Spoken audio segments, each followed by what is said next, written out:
For the railroad enthusiast, steam locomotives and summer go hand in hand. With a variety of engines operating around the United States all summer long, it's not hard to find some steam. In this program, we'll visit several steamers as they go about their jobs of entertaining and educating people about a bygone era.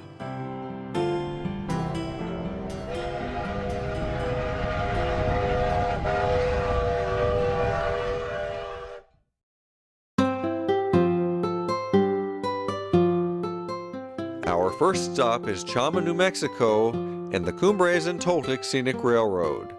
The Cumbres Toltec, or CNTS for short, is a narrow-gauge railroad that runs for 64 miles between Chama and Antonito, Colorado, over 10,000 15-foot Cumbres Pass. This line, and what is now the Durango and Silverton, which we will see in a few minutes, were until 1968 actually the same railroad. When the Rio Grande Railroad abandoned the narrow-gauge main line between Alamosa, Colorado and Durango, this section of the line was bought by the states of Colorado and New Mexico as a living museum and tourist attraction, with trains running during late spring, all summer, and into the fall. One of the attractions of the CNTS is the Chama Yard, which is largely unchanged from the old times. Here we see 282 number 487, which was built by the Baldwin Locomotive Works in 1925, preparing to leave the ash pit adjacent to the old coaling tower and then go to the 1893 double-spouted water tank to take on water before backing onto today's train.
Chama is a neat old railroad terminal with lots of old-time flavor.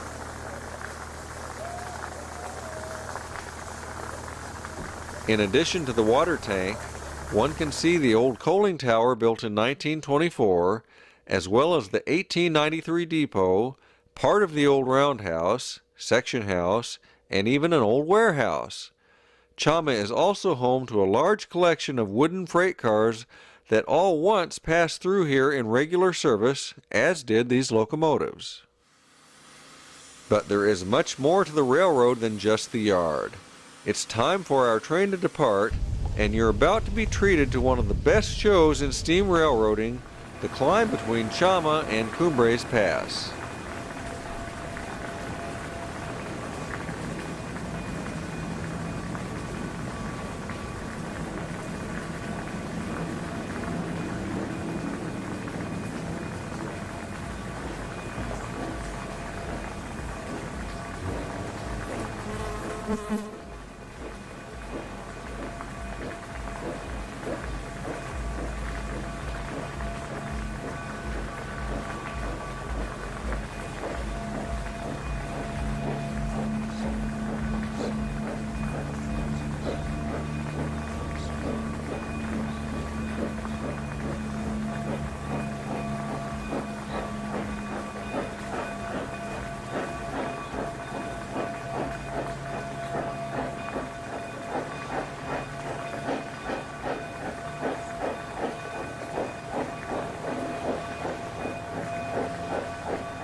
Only about 14 miles separate Chama and Cumbres, but Chama is at an elevation of 7,863 feet, and Cumbres is just at over 10,000, so for about 12 miles, the trains climb a steep 4% grade, which results in a fabulous show.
Our train is crossing into Colorado at the old water station at Cresco.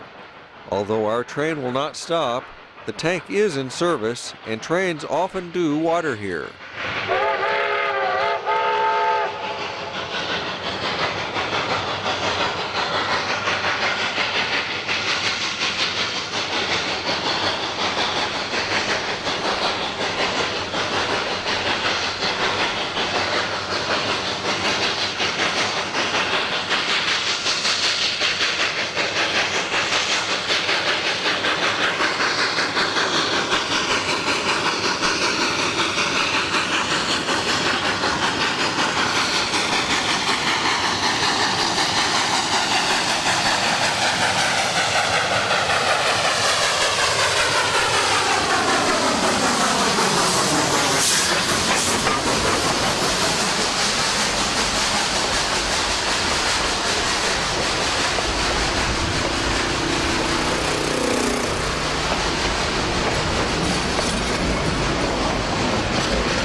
Once our train reaches the summit at Cumbres Pass, it stops for water at the old standpipe, which is adjacent to the section house.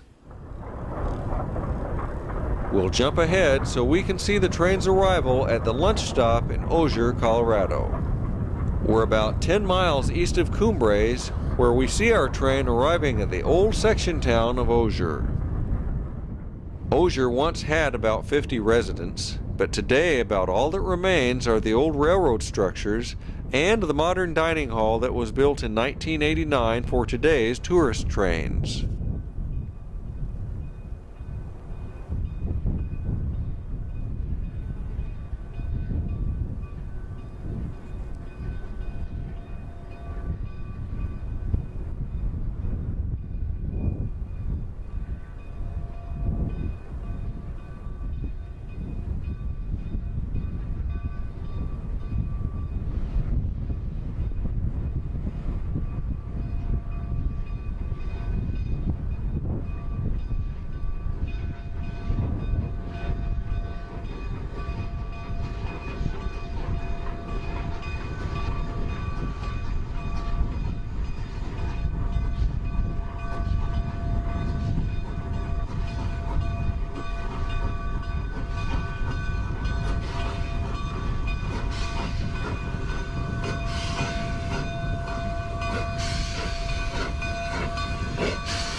Shortly after the train from Chama arrives, we see its counterpart with engine 484 arriving from Antonito, which is about 38 miles east of here.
At Osier, the locomotives swap trains.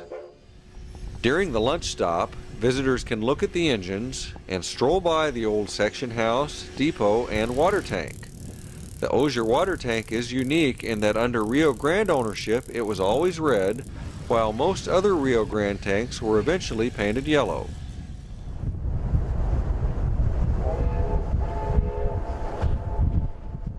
After lunch, both trains depart Osier, with the 487 heading towards rugged Toltec Gorge as it goes towards Antonito, and the 484 is heading westbound towards Chama.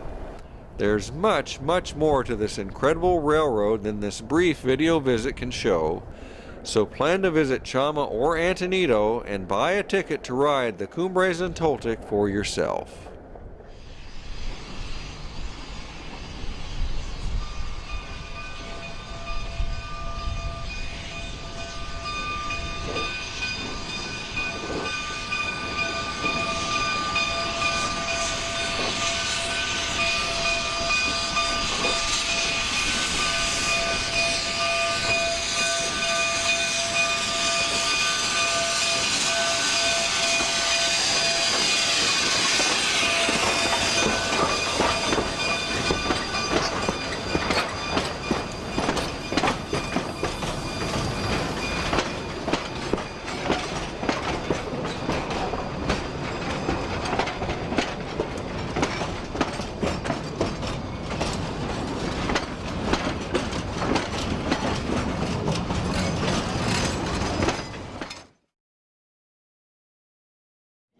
Moving on, we're in the central Indiana town of Fishers, which is just north of Indianapolis, where the Indiana Transportation Museum is running its annual fair train to the Indiana State Fair in Indianapolis.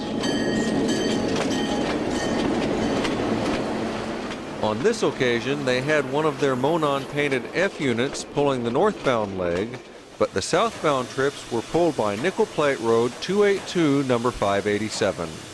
Built in 1918 for the Lake Erie and Western, today the 587 has a demanding assignment as the fair train has multiple daily departures each day during the nearly 2 weeks of the state fair.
These trains weren't merely excursions, but legitimate transportation, as most passengers take the train to avoid the traffic and parking near the fairgrounds.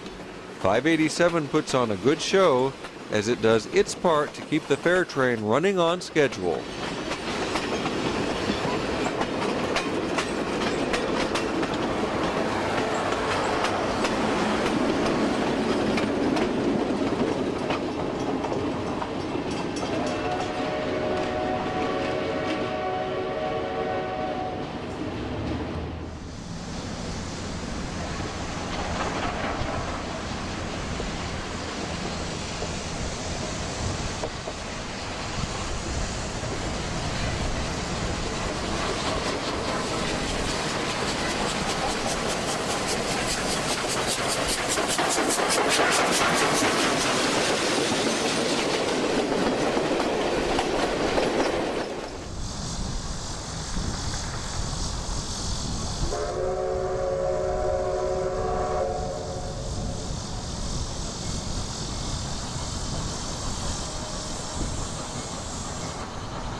Down at the fairgrounds, happy fairgoers await their train ride home as 587 delivers another trainload of passengers ready for their day at the fair.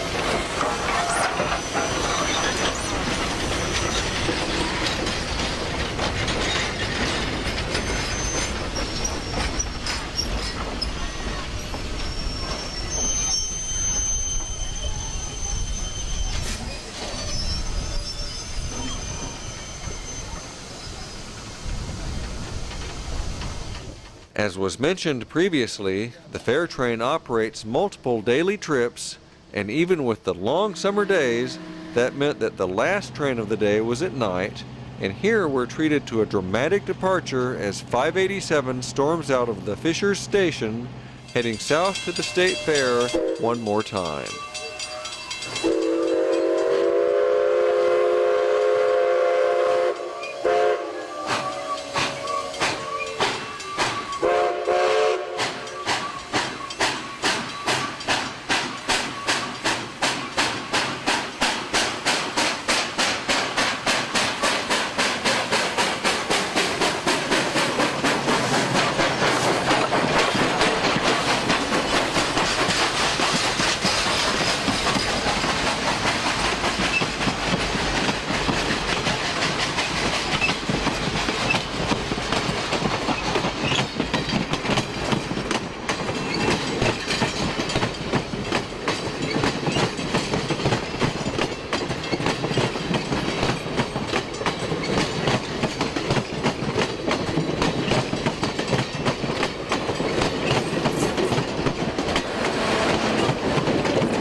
Next on the list is the Tennessee Valley Railroad Museum located in Chattanooga, Tennessee. Formed in 1959, TVRM is one of the premier railroad museums in the Southeast and boasts a large collection of railroad artifacts. The museum owns 3 miles of track and has scheduled passenger trains during much of the year. At the museum's shop complex in East Chattanooga, we see locomotive number 610 being readied for service.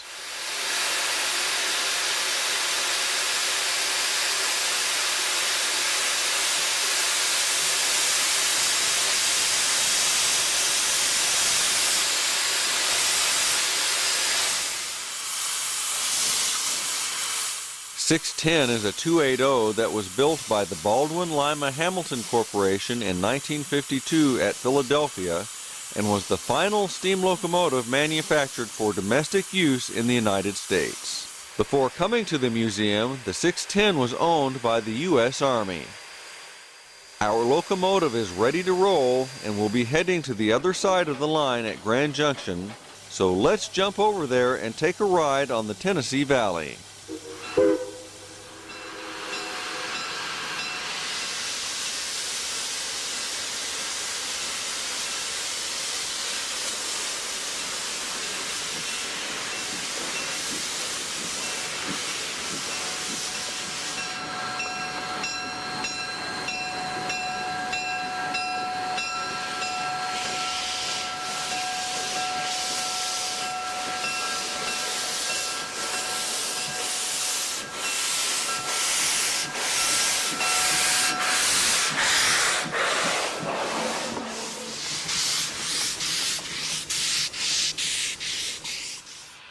Grand Junction is the main part of the museum and features a nice depot and equipment displays. 610 is ready to go, so let's follow her as she travels back to East Chattanooga. There we go. That must have happened when he got the rags out. I don't want that to happen.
One of the highlights of the line is the tunnel through Missionary Ridge.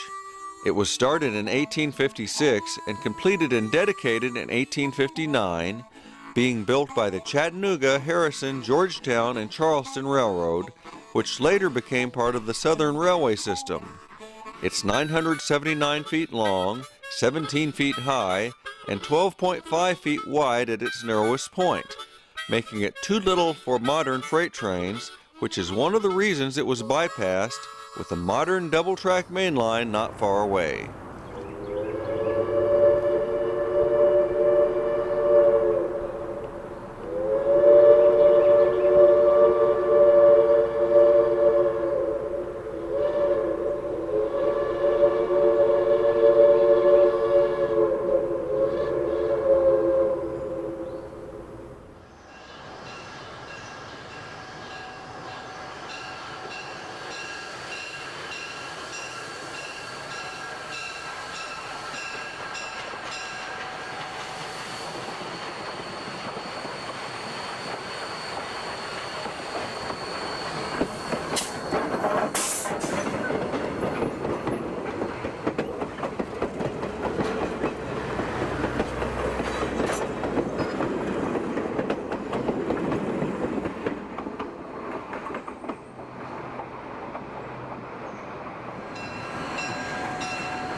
Upon arrival at East Chattanooga, passengers disembark and can view a once common sight, a steam locomotive being turned around on a turntable, as 610 is turned so it can pull the train back to Grand Junction.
Passengers can view equipment exhibited here, as well as tour the modern restoration shop before returning to the Grand Junction Depot.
All too soon, we've arrived at Grand Junction, and our trip is at an end. If you're ever in the area, you won't want to miss this nice railroad experience.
Our next stop is the famous railroad town of Durango, Colorado, where we'll see the famous Durango and Silverton narrow gauge railroad. The D&S hauls hundreds of thousands of passengers a year in the 45 miles between its namesake cities.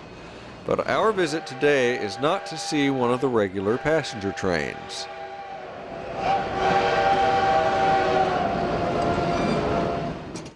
Down at the depot, we see what almost looks like a ghost from the distant past. Every year, the D&S stages a railroad festival called RailFest, where it hosts visiting narrow gauge equipment for a change of pace from the normal passenger trains. Eureka and Palisade No. 4 is in town for RailFest.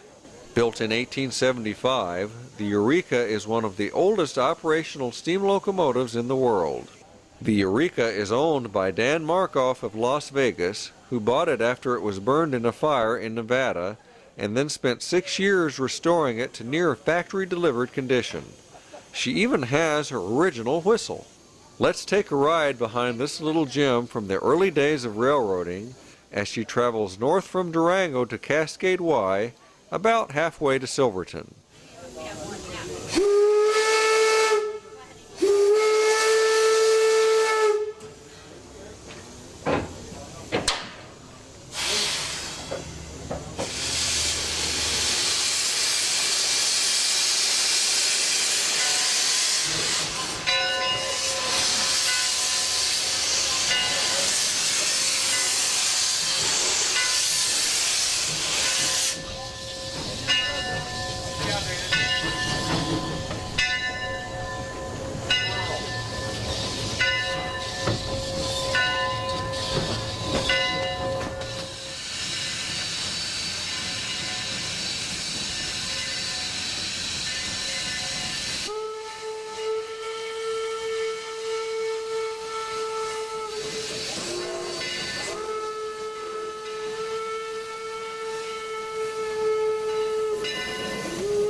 At Home Ranch Siding, our little train stops briefly to remedy a brake problem, then is soon underway.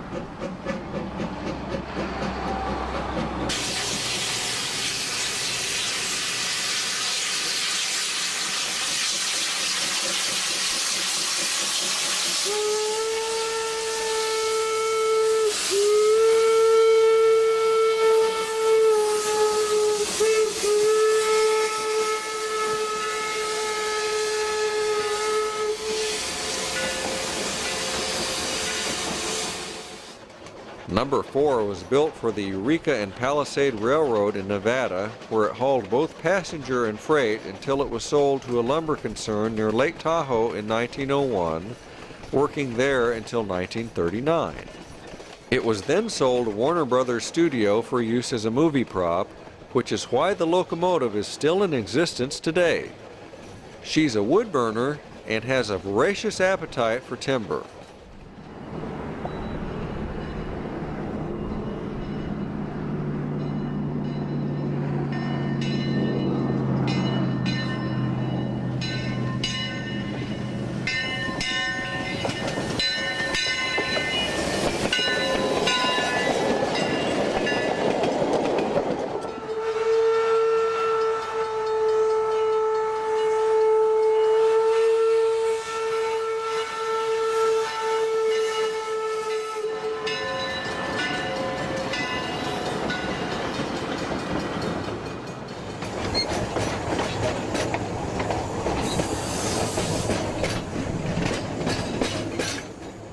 While the DNS's larger engines usually bypass Hermosa Tank, number 4 doesn't have as much range as they do, so a stop here is mandatory in each direction.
Upon leaving Hermosa, the Eureka hits the 2.5% grade of Hermosa Hill and puts on a fine show.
Rockwood, the train pauses for the tender to be reloaded with wood, and several passengers cheerfully help with the task.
Also at Rockwood, our train was overtaken by one of the regular passenger trains, this one being double-headed.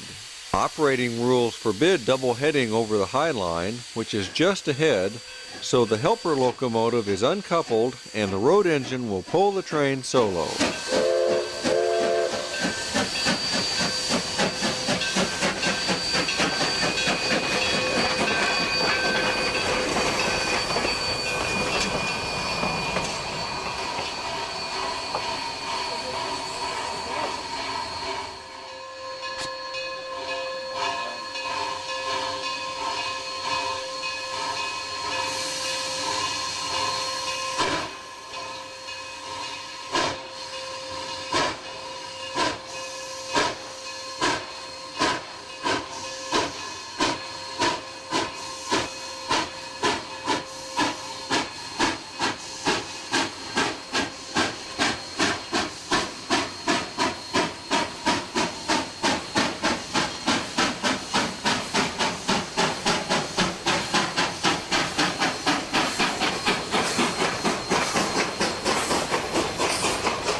We're once again underway, and we'll pass through one of the most recognized places on the railroad, the High Line. This part of the route, clinging to the side of the cliff 400 feet above the Animas River, cost over $100,000 a mile to build, a fortune in 1881 when the tracks were laid. Just beyond the High Line, the railroad crosses the Animas on a neat old wrought iron deck truss bridge, where we'll stop to do a couple of photo runs.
After crossing the river, the tracks skirt it most of the way to Cascade Y.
We've turned on the Y at Cascade and are now going south, where we'll do a few more photo runs on the way to Durango.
If you ever have a chance to ride the Eureka or the Durango and Silverton, don't pass it up. You won't be disappointed.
Next on the list is a stop in the eastern Ohio town of Sugar Creek and the Ohio Central Railroad.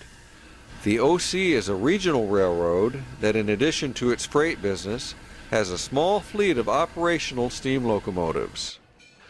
At the time of this visit, they were running scheduled excursion trains between Sugar Creek and nearby Baltic. Pulling today's train is 462 number 1293, which is a Canadian Pacific G5 class locomotive. Built in 1948, this locomotive saw service in many parts of Canada. The 1293 is a classy locomotive, and let's enjoy her in action as she runs between Sugar Creek and Baltic.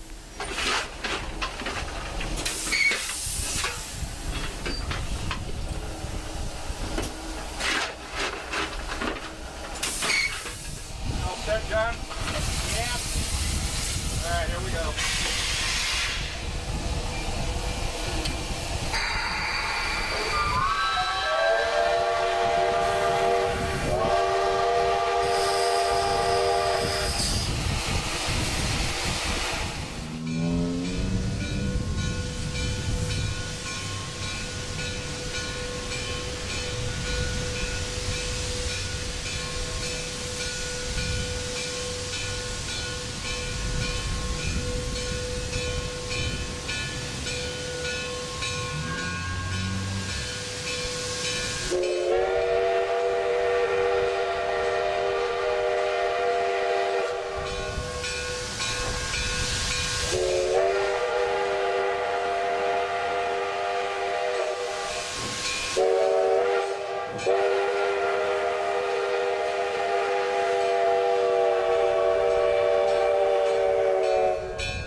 Ohio Central has since discontinued the scheduled tourist trains, but still runs some of its steam locomotives on occasion. So if you like steam, the Ohio Central should be high on your list of places to visit.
For our last segment, we head back in time to 1994 and a special appearance by an old friend, Norfolk and Western 484 number 611.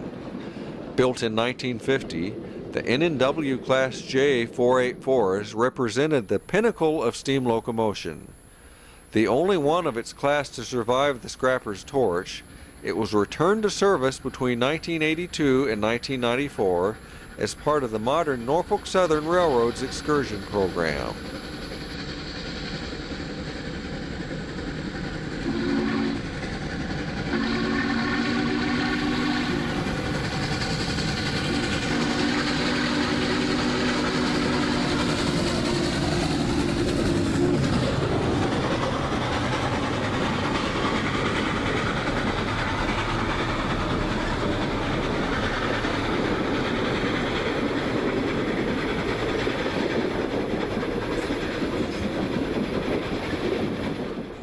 On this occasion, 611 was on a one-way, no-passenger move, taking its excursion train from Cincinnati, Ohio to Columbus via Portsmouth.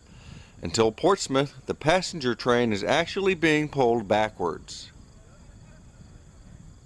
These scenes were taped just a few weeks before Norfolk Southern announced an abrupt end to its excursion program, So this was the last time that the locomotive ever operated over this trackage, which it had traversed countless times in regular service.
At Portsmouth, the 611 was turned on the Y to be positioned correctly for the trip north up the line to Columbus, so we were treated to a couple of shots with the 611 and the passenger train both facing the same direction.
Within 3 months of these scenes, 611 would pull her last trains, and she is now a static display at the Virginia Transportation Museum in Roanoke.